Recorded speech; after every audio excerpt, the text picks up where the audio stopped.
Jadi jika memasak gulai kambing untuk hajatan, jangan lupa memasukkan nelayan daun salam. Sebelum saya memberikan sambutan, baiknya dimulai dengan kata salam. Assalamualaikum warahmatullahi wabarakatuh. Selamat malam, salam sejahtera semuanya. Selamat berarti Pak Nino, Kanto, Pak Ramadi, Bu Saud, dan semua tim yang telah mempersiapkan dan memfasilitasi dari hari Kamis sampai hari ini. Kanto buat semuanya yang sudah kerja di gabungan tim Kaudasmen, tim GTK, Vokasi, Sekjen, dan Beskap untuk bisa kita semua dalam beberapa hari ini menyamakan visi, mudah-mudahan bisa menyatukan langkah untuk bisa bergerak bersama-sama. Saya nggak banyak yang ingin saya sampaikan, dan sudah banyak dari Bu Sestien dan Pak Kabar. Ada 3 hal yang ingin saya garis bawahi. 3 hal saja. Pertama, waktu. Kita perlu memiliki sense of urgency. Kita perlu memiliki, ini waktunya betul-betul luar biasa kritis. Kita punya waktu 3 minggu. Waktu yang kita punya 3 minggu sebelum tahun ajaran baru dimulai. Artinya, untuk mencapai titik kondisi minimum sebelum kita sekolah-sekolah ini yang sudah memilih untuk melaksanakan kurikulum merdeka secara jalur mandiri ini, minimal mereka bisa untuk memulai dengan baik. Hanya 3 minggu. 3 minggu. Tentunya akan terus waktunya akan tidak harus semuanya seperti yang sudah kemarin kita bahas miskonsepsi ya, semua pasukan siap. Tapi kondisi minimum untuk bisa memulai dengan baik, kita punya waktu 3 minggu. Artinya keadaan ini Bapak Ibu semua segera melakukan yang tadi sudah disampaikan.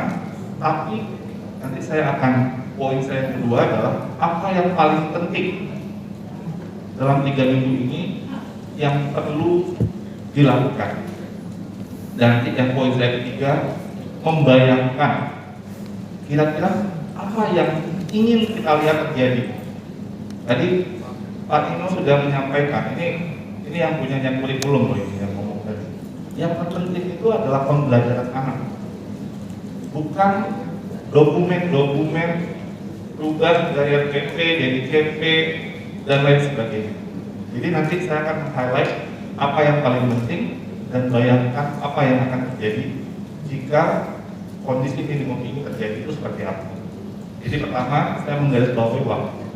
Kedua, apa yang paling penting? Ini bagian ini ada 2 hal. 1 untuk struktur, kedua tentang substansi. Struktur, tadi Bu Harti juga sudah menyampaikan, kita perlu untuk menguatkan kekompakan, koordinasi, bahkan itu sudah seperti kita teman dekat satu sama lain. Bagaimana ini bisa terjadi? Di sini dalam struktur ini ada struktur antara kita, tim Kemendikbudristek. Jangan lagi lihat ini tim dari Kaudasmen, Vokasi, GTK. Ini tim Kemendikbudristek. Kemarin saya sudah memberikan analogi seperti tim sepak bola. Jangan lihat taping-tapingan. Kita satu tujuan semuanya sama-sama. Nah, kita bagaimana caranya terjalin silaturahmi yang perlu strukturnya Bapak Ibu. Struktur yang saya tawarkan, yang saya usulkan adalah segera jadwalkan rapat-rapat bersama-sama, koordinasi. Minggu-minggu, 3 minggu ke depan saya rasa perlu 2 kali seminggu minimal. 2 kali seminggu. Apa yang kita bicarakan di situ? Apa strategi kita untuk daerah kita? Karena Bapak Ibu nggak lagi melihat hanya provinsi, Bapak Ibu juga melihat sampai kabupaten dan kota yang ada. Apa strategi kita? Lalu kemudian kita lakukan pantauan bersama, progres secara berkala, bersama-sama. Minimal strukturkan, jadwalkan segera untuk ketemuan minimal 2 kali seminggu. Dalam 3 minggu depan ini urgent. Oke, itu satu. Struktur yang kedua, yang paling penting adalah tentunya dengan Pemda, ya kan? Bapak Ibu, siapa Pemdanya? Coba kita cari tahu seperti apa pemahamannya. Ada miskonsepsi apa enggak? Mungkin sambil makan siang atau sambil ngopi atau format yang mungkin lebih formal, tapi jadwalkan waktu bertemu dengan Pemda masing-masing. Itu perlu segera dilakukan. Tapi juga Pemda ini saya merasa seperti halnya tadi ada berkala di dalam internal kita, dengan Pemda pun mungkin juga ada waktu, misalnya tiap hari Rabu ke Pemda mana gitu ya, ngopi atau memantau progres perkembangan IKM atau program-program prioritas lainnya. Oke, itu dua hal yang saya rasa perlu segera dilakukan secara struktur. Mungkin kalau ada yang menambahkan monggo, tapi itu satu minimum yang Bapak Ibu perlu segera lakukan. Struktur itu segera dijadwalkan. Substansi, ini masih dalam judul apa yang paling penting, karena waktu kita cuma 3 minggu ke depan. Kita nggak punya 1 tahun nih untuk sekolah-sekolah bisa memulai kondisi minimum dengan baik. Substansi ini adalah apa yang paling esensial dari semua konten tentang kurikulum merdeka dan filosofi kurikulum yang tadi Pak Nino sudah jelaskan. Apa yang paling esensial yang perlu dipahami oleh semua guru, semua sekolah, sehingga bisa melakukan tugasnya dengan minimum dengan baik. Saya tawarkan ada 2 substansi yang perlu segera kita pahami. Pertama, assessment diagnostik, assessment awal. Kedua, pembelajaran berdiferensiasi. Saya akan jelaskan kenapa assessment awal. Tadi Pak Nino sudah jelaskan. Yang terpenting dari semuanya adalah bagaimana kita bisa melihat perkembangan belajar murid-murid kita itu bisa semakin baik, sehingga memulai dengan pemahaman atau data. Nantinya murid-murid yang bisa masing-masing sekolah itu melihat di mana murid-murid mereka kondisinya tertinggalnya 1 langkah, 2 langkah, 3 langkah, itu menjadi bahan bagi mereka untuk bisa bergerak. Percayalah Bapak Ibu, jika kita memulai dari murid, itu nggak akan ada yang terlalu jauh kelirunya nanti. Karena itu tujuannya. Tujuannya bukan dokumen-dokumen tadi, tapi data tentang murid, mulai dengan murid. Jadi pemahaman tentang asesmen diagnostik atau asesmen awal itu paling esensial. Harus guru-guru sekolah memahami. Dan kita juga bisa membantu pemahaman itu, dan jangan sampai miskonsepsi. Miskonsepsi asesmen diagnostik harus oleh psikolog profesional yang membuat data profil seperti apa, HR-nya perusahaan apa gitu ya, nggak seperti itu. Simple saja. Mungkin nanti bisa ada contoh-contoh asesmen diagnostik yang dipakai oleh guru dari sekolah ini, sekolah itu, dan lain sebagainya, bisa dijadikan rujukan. Itu substansi yang pertama. Substansi yang kedua yang paling penting adalah pembelajaran berdiferensiasi. Ketika nanti sekolah sudah mendapatkan data kondisi sosialnya seperti apa, ada yang mungkin nanti kategori A tertinggalnya 2 langkah, kategori B tertinggalnya 1 langkah, kategori C ini masih oke, maka dia bisa menyusun strategi sesuai dengan bagaimana melesatkan kategori A, melesatkan kategori B, melesatkan kategori C. Jangan strategi yang sama dipakai buat semua, nanti pasti ada yang tidak bekerja dengan baik. Harus bisa diferensiasi. Nah, gimana caranya? Ini strateginya banyak sekali, tergantung kondisi, dan ini mungkin bisa ketika nanti guru-guru sekolah-sekolah tempat daerah Bapak Ibu belajar, bisa banyak sekali yang akan ide-ide muncul. Dalam sebuah perubahan Bapak Ibu, ada kekhawatiran nanti baik dari kita sendiri pribadi maupun dari pemangku kepentingan tempat Bapak Ibu berada untuk melakukan eksperimentasi atau melangkah sesuatu yang tidak biasa seperti sebelumnya. Ada nanti rasa kegalauan, ragu-ragu. Jangan takut Bapak Ibu. Selama tujuan kita jelas. Tujuan kita apa tadi? Tujuan kita apa tadi? Problem solving siapa? Problem solving siapa? Siswa. Jika itu tujuan kita sepakat itu, nanti kita juga komunikasikan pada stakeholder kita, maka insya Allah tidak ada kami yang keliru. Ya mungkin nanti muter-muter dulu kemana, tapi kita tahu kan mencapai tujuan itu. Kadang-kadang cuacanya kurang bagus, harus berteduh sebentar. Kadang-kadang jalannya berubah, kita jatuh, ya kita bangun lagi. Tapi jangan takut untuk melangkah. Jangan takut untuk melakukan eksperimentasi.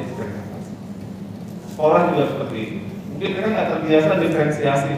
Udah yang seperti lama aja, sepertinya itu saya lebih pede. Enggak. Kita sekarang melihatnya bukan menyelesaikan kurikulum saja. Kita melihat kepada apa yang terbaik untuk murid-muridnya.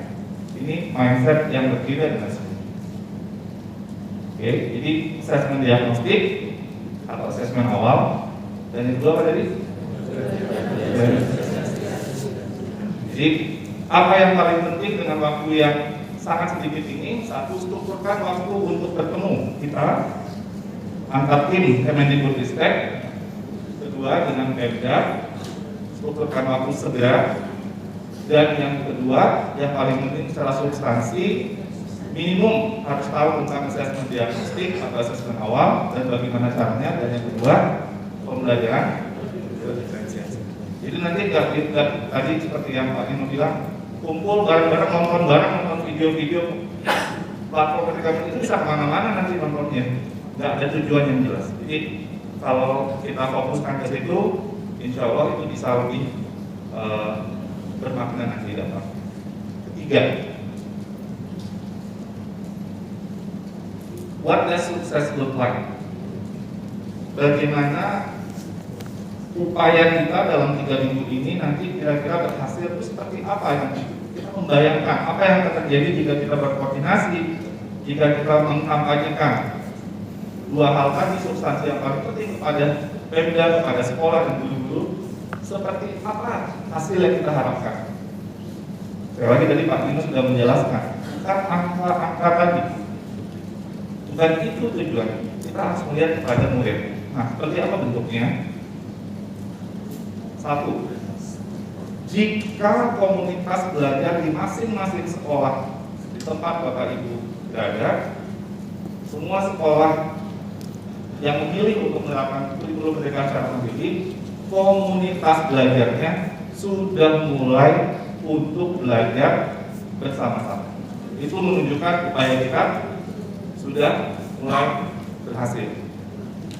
Ada pergerakan di sini. Itu kondisi sangat minimum. Jika itu belum terjadi, berarti masih ada yang perlu didorong lagi. Oke, itu kondisi pertama.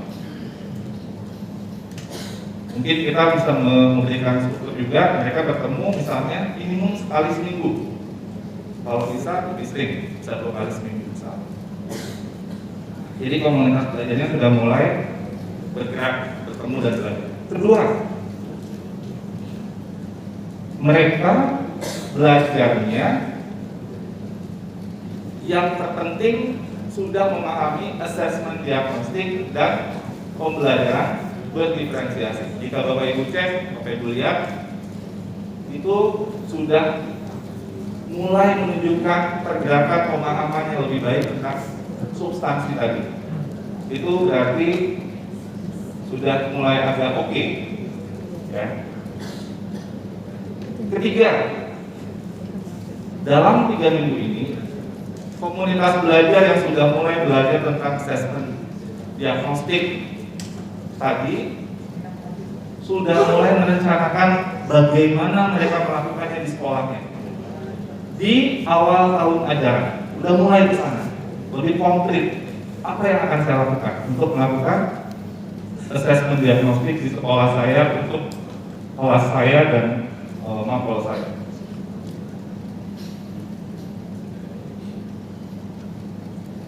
Jadi di hari atau minggu pertama yang Bapak Ibu perlu pantau nantinya 18 Juli, sekali lagi 18 Juli tahun ajaran baru. Di minggu itu kita melihat sekolah-sekolah yang menerapkan kurikulum Merdeka secara jalur mandiri ini itu sibuk melakukan assessment diagnostik. Itu berarti upaya kita sudah mulai bergerak pada arah yang tepat. Oke, itu tanda-tanda. Kalau itu sudah terjadi, aduh ini ada apa? Perlu dicek lagi. Oke. Nah, selanjutnya di minggu-minggu selanjutnya sampai mungkin akhir semester, apa yang ingin kita lihat terjadi?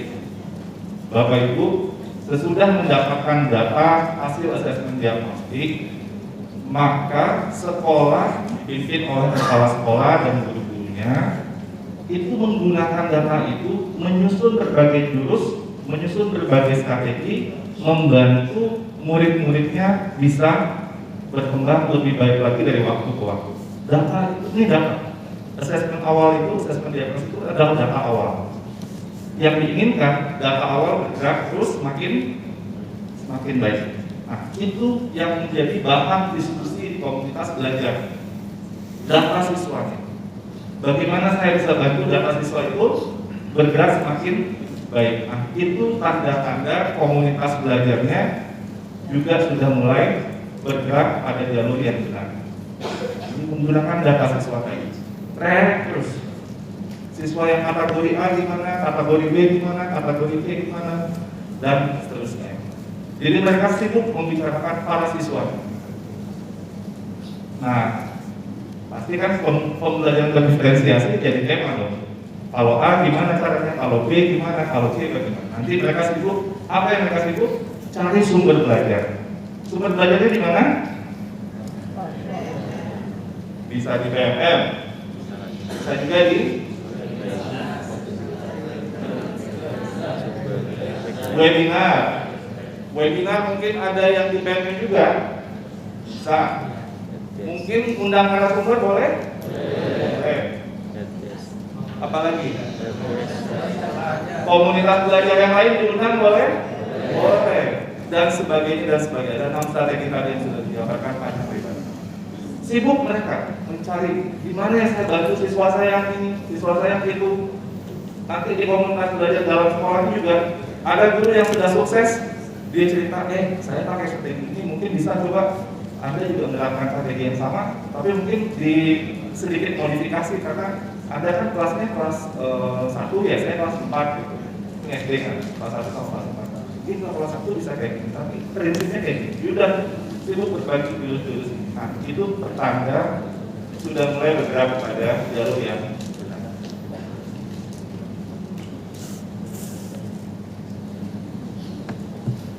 Saya rasa itu 3 hal yang menurut saya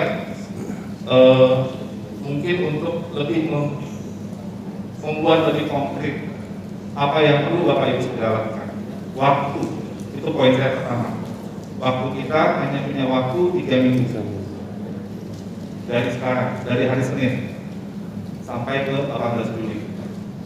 Kedua, karena waktu kita sangat terbatas untuk membantu sekolah-sekolah kita dengan kondisi minimum, fokus kepada apa yang paling penting.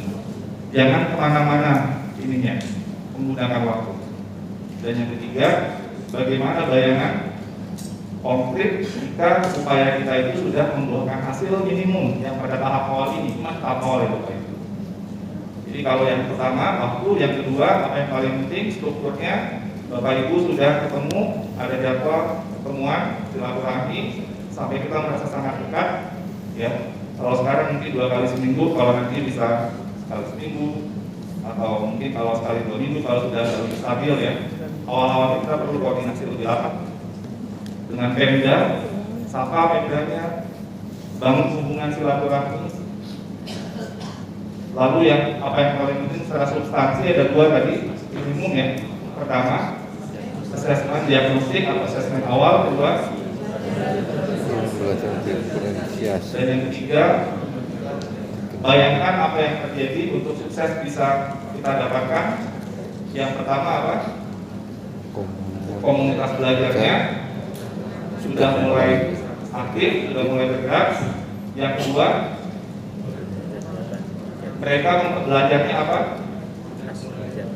Sudah mulai belajar dan merencanakan assessment, diagnostik, dan itu di minggu-minggu pertama Bapak Ibu melihat semua sekolah yang terdaftar melakukan IKM mandiri itu sibuk melakukan assessment awal.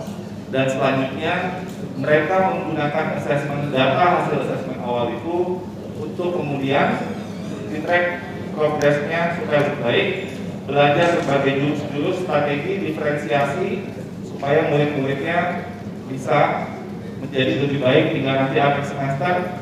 Kalau tadi misalnya ini masih sekitar, kalau diangkat misalnya ini 4, jadi di skala 10, 4 sudah jadi 7, 6 sudah jadi 8 gitu ya, dan seterusnya. Jadi data ini assessment awal ini sangat penting. Dan juga pada saat yang sama kita semua dan sekolah-sekolah kita, guru-guru kita itu fokus pada apa yang tadi Pak Nino sampaikan, ke pembelajaran muridnya. Bukan sekedar masalah gengsi-gengsian, saya sudah ganti kurikulum, bukan itu. Karena yang terpenting itu adalah pembelajaran muridnya. Jadi sekali lagi, Bapak Ibu, waktu fokus pada apa yang paling penting dan nanti track bagaimana progres Bapak Ibu sudah ada hasil atau belum. Ketika itu belum terjadi, berarti harus melakukan strategi supaya yang dibayangkan komunitas belajar aktif belajar sekali seminggu atau 2 kali seminggu di sekolahnya, fokus kepada murid-muridnya dengan data hasil assessment diagnostik tadi, itu yang kita harapkan. Jika belum, berarti perlu segera ada intervensi. Oke, saya rasa itu yang dapat saya sampaikan. Malam minggu kita saling bersinergi, saling berdiskusi dengan rekan-rekan yang penuh karisma. Mari kita terus belajar dan berbagi agar kita maju bersama-sama. Jalanan Sudirman tentu saja mulus, jalannya lebar, cantik, dan mulus. Marilah mengabdi sepenuh hati yang tulus demi anak-anak Indonesia generasi penerus. Sabtu malam kita saling terhubung, memupuk cinta dan belas kasih. Salam hangat bagi semua yang bergabung. Selamat malam dan terima kasih. Demikian, wassalamualaikum warahmatullahi wabarakatuh.